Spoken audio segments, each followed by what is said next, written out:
Olá, tudo bem? Bom dia.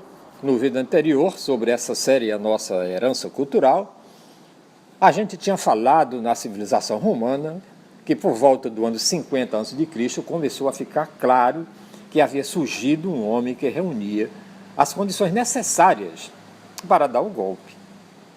Chamava-se Júlio César, um senador que apoiava abertamente a causa do Partido Democrático.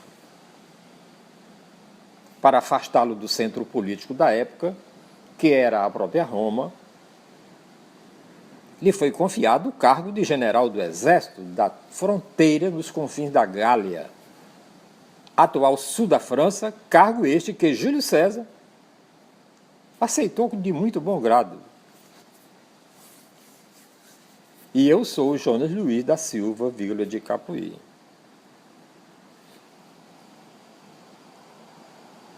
Júlio César aproveitou o cargo e com seu exército conquistou para a República Romana todo o restante do norte da França, a Bélgica, a Suíça, a Alemanha e metade da Inglaterra.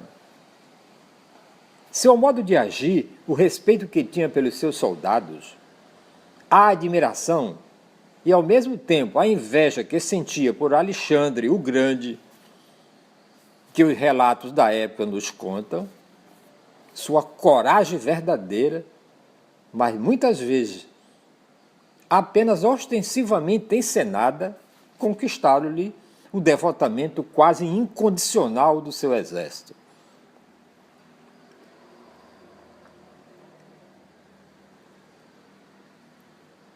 Uma história da juventude de Júlio César precisa ser contada aqui porque ilustra bem as qualidades que ele mais tarde viria a desenvolver como general nas Gálias.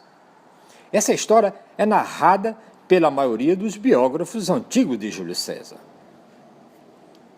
Quando ainda jovem, com cerca de 23 anos, sem ainda ter ocupado nenhum cargo político de importância, Júlio César dirigiu-se à Ásia para estudar retórica, a arte de bem falar e escrever, com o famoso professor da época, Apolônio Molo, que é aquele que foi também famoso professor de Cícero. Chegou a Mileto, onde embarcou em um navio que se dirigia à ilha de Rhodes, residência de Apolônio. Ao atravessar de Mileto para Rhodes, foi capturado por piratas, que reconheceram imediatamente o valor do prisioneiro, um jovem aristocrata romano. Mas ele vinha acompanhado por 10 escravos e um médico particular. 8 escravos foram despachados de volta para Mileto, a fim de negociar um resgate, enquanto que César, seu médico e 2 escravos ficaram retidos em uma ilha sob a guarda dos piratas. César esperava a morte com tortura, se não voltasse seus escravos com o resgate. O problema era que a sua família não tinha a riqueza correspondente à sua posição de nobre. Talvez nem na Itália ele possuísse o dinheiro que os piratas pediu pelo resgate. Mas em Mileto, onde os escravos tinham ido buscá-lo, César não possuía absolutamente nada. Em face, porém, do perigo de morte, ele passou a comportar-se com aquela coragem fabulosa, quase febril, que o tornou mais tarde o ídolo de seus soldados. Os piratas haviam pedido 200 talentos pela vida de César. Um talento era, na época, dinheiro bastante para assegurar o conforto de toda uma família. César respondeu que ficava indignado que um nobre como ele tivesse de baixar a cotação. César respondeu que ficava indignado que um nobre como ele tivesse tão baixa cotação e, para espanto dos piratas, ofereceu 50 talentos como valor de sua pessoa. Acrescentou, porém, que depois de haver honestamente readquirido a sua vida, pagando por ela, voltaria à caça de seus raptores e não descansaria enquanto não assistisse à execução deles. Os piratas acharam engraçadíssima a piada do jovem estudante de retórica e, enquanto aguardava a chegada do tesouro, deram a César permissão para andar livremente pela ilha. César, porém, não perdia a arrogância. Observava os piratas em exercício com as suas armas e criticava-lhe a incompetência. Sabia que sua vida estava por um fio e divertia-se, naturalmente, a ponto de pôr à prova seus raptores, levando-os ao limite da paciência. Como estudante de retórica, muitas vezes compunha textos em versos e prosa e pedia que eu não o perturbasse quando ele estivesse escrevendo, e conseguiu realmente impor este desejo aos piratas. Depois, então, punha-se a entreter os piratas com a leitura de seus escritos.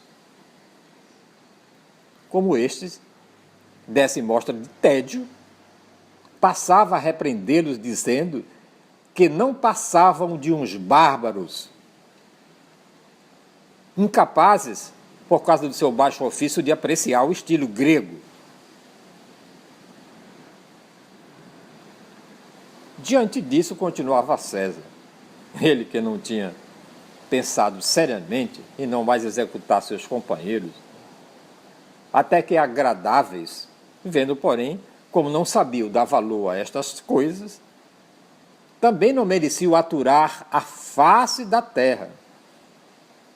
E, afinal de contas, tinha que concluir estar de acordo com o fim próximo que os aguardava. Os piratas continuavam achando divertidíssima esta basófia.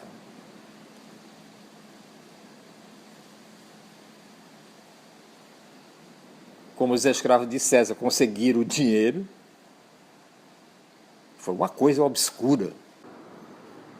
Os Césares não eram considerados ricos em Roma, mas, por outro lado, era evidente que o jovem tinha talento político.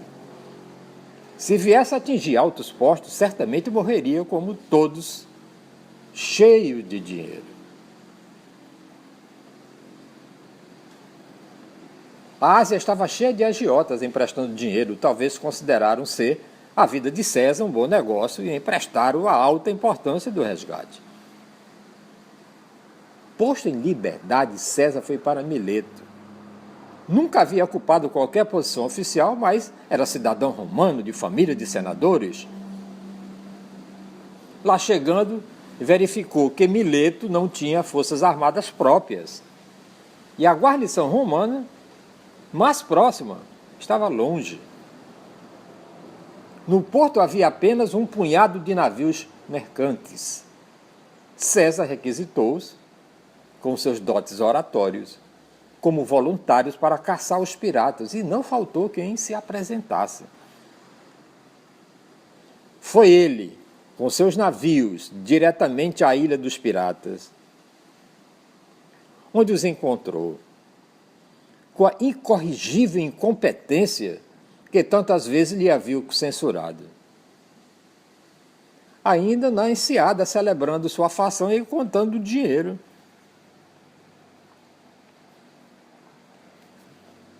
Caiu sobre eles de surpresa, colocou-os a ferro e os levou para a cidade de Pérgamo, a cidade mais próxima, em que havia uma fortaleza romana. Chegando a Pérgamo, nova surpresa. O comandante não estava. Ele tinha se ausentado numa campanha militar, ao que parece para caçar os mesmos piratas que Júlio César havia capturado, em poder dos quais havia se espalhado o boato de que haveria 50 talentos em vista da ausência da autoridade, Júlio César, sem ser oficialmente ninguém, ordenou que os criminosos fossem crucificados. Como, porém, ele pessoalmente achasse que esta espécie de morte fosse horrível, penosa, e afinal de contas Júlio César deveria alguma coisa aos piratas, por ter lhe permitido certo conforto no cativeiro, mandou que ele cortasse as gargantas antes de os pregarem às cruzes.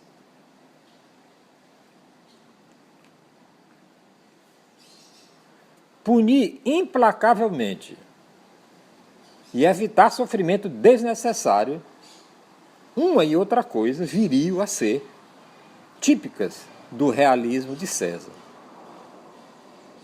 Sua justiça não conhecia a misericórdia, mas nunca se desviava de seus objetivos para a tortura ou o desprezo inútil. E isto era visto na época como um sinal de humanidade, muito maior do que grande parte de outras autoridades militares da época eram capazes de possuir.